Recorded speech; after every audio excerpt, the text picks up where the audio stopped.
అయినటువంటి the passionate new sensation Madhav గారి speech వినేద్దాము. అందరికీ నమస్కారం అండి. ఇక్కడికి వచ్చిన మీడియా వాళ్ళందరికీ నమస్కారం. మా అన్నయ్య మాస్ మహారాజ్ రవితేజ గారి ఫ్యాన్స్ అందరికీ నమస్కారం. అండ్ ముందుగా ఇక్కడికి విచ్చేసిన అంటే బాబీ గారికి థ్యాంక్స్ చెప్పుకోవాలి. ఇంకా మారెమ్మ కరెక్ట్గా లాస్ట్ ఇయర్ ఇదే సమయంలో మొదలెట్టాం కదా మన షూటింగ్.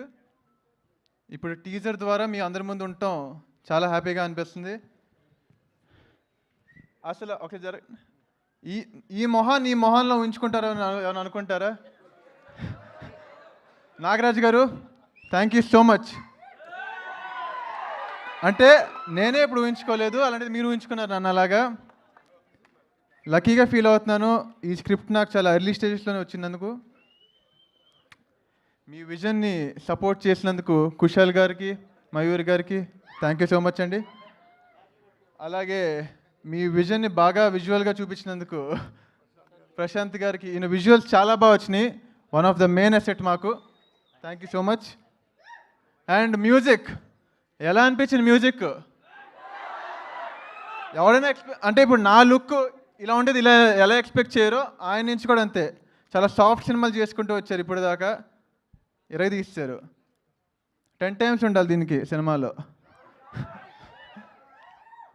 అండ్ ఇంకంతే ముందు ఈవెంట్లో ఇంకా బోల్డ్ మాడేసుకుందాం. Thank you. అసలు ఒకసారి జస్ట్ వింటుంటే మాకు రవితేజ గారి మాట్లాడే విధానమే అలా గుర్తు చేస్తున్నారు.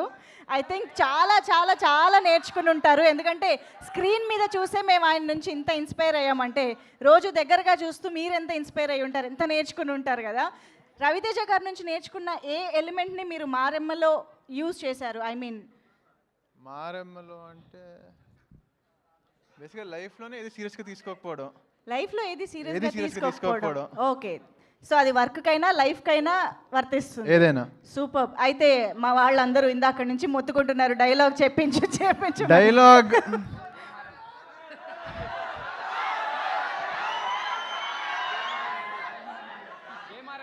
ఈ డైలాగ్తో డిసప్పాయింట్ అవ్వకండి. జై మారమ్మ.